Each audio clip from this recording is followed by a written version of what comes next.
Hey guys, it's Kerfix. I have not talked to you guys in like eons, so hello!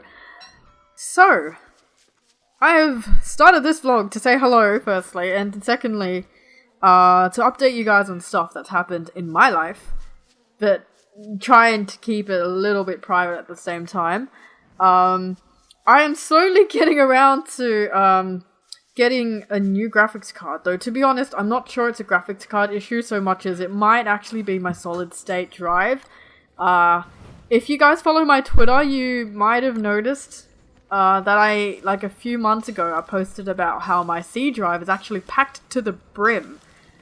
There was this point where it was only a few megabytes free because I had packed it. I don't know what happens to the C drive. It's only 119 gigabytes, but I install almost everything on my 1.81 terabyte D drive. And yet, sometimes some programs find it necessary to use up C drive space or put some files in the C drive even though you install it on the D drive. And I found that to be the case especially with my Adobe programs. So even like when I'm editing videos or when I'm photoshopping, it uses up like C drive space. And then sometimes I'm halfway through working a project on Photoshop, like on a video thumbnail, and then it'll be like, oh wait, you don't have enough space, the scratch discs are full, and so therefore you can't crop. And I'm just like, oh crap, well okay, let's just save as. And then I try and save the file, and they're just like, you can't save this file because the scratch discs are full. And I'm sitting there staring at the screen like, are you fucking kidding me? I can't save? So I have to leave the program open, and leaving the program open takes up space. And yet, if I want to save and close the program, it takes up space, which I don't have. So it's like the never-ending cycle of viciousness where, because the C drive is so packed, I can't do shit. And, one of my friends identified that as being an issue, so probably switching out of a solid-state hard drive, and changing it to like a normal hard drive, which has like 2 terabytes of space or something like that, would help my computer function properly. And it might. I was actually thinking of upgrading to like a $300 graphics card anyway, but I think it's better to assess what the hell is going on before proceeding to, you know, just like up and switch something and like blow $300 in one go. That cash doesn't come across often, you know. So there's that. Another update is that with my recording schedules, actually, I'm finding it really hard to record games because, firstly, someone in my household has switched the times of their shifts.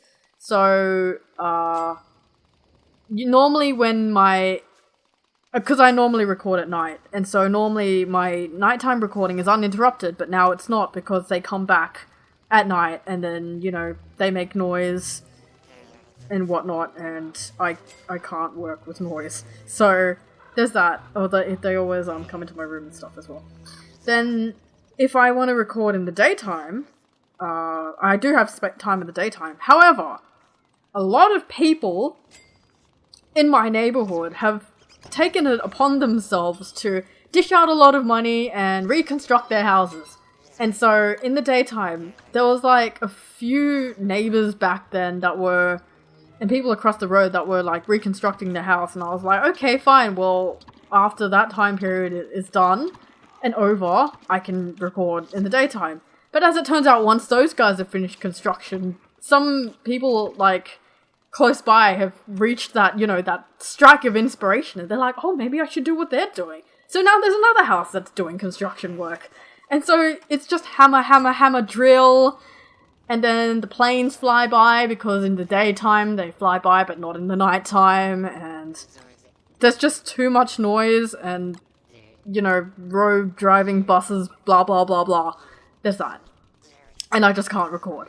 So I was recording Plug and Play, which is an interactive animation, which was on Steam and on sale. I was like, holy shit, it's on sale! Grabbed it.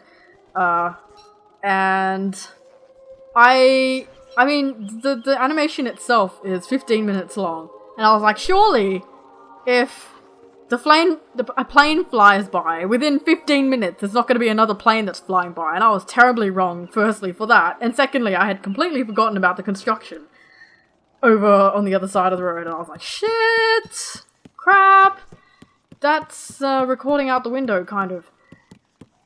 And as the noises were distracting me, I was finding less and less things to talk about for the game. And I was like, crap. Well, that's out the window. But I'm showing you some footage right now. It's a pretty cute game. It's a pretty cute little animation. Probably not worth the amount of money I spent for it, but it was still an interesting trip nonetheless. And I had already watched a gameplay on it, so it was less exciting and thrilling for me as it could have been if I had completely played it vanilla blind Let's Play. So that's that.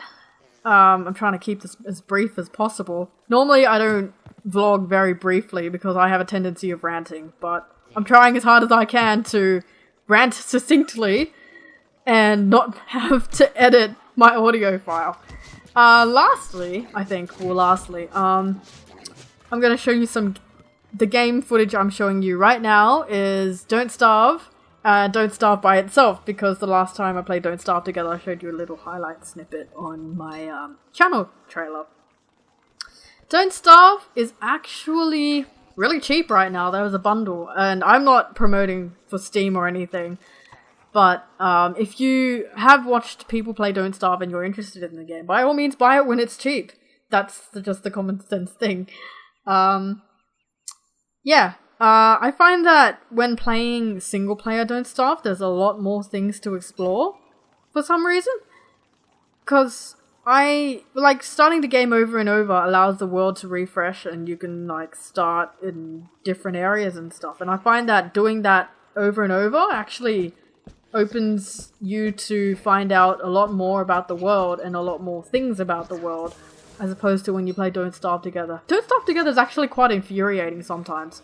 Depends on the people you play with, and for me, there's a very fine line between people who have no fucking idea what they're doing and people who are too good at it.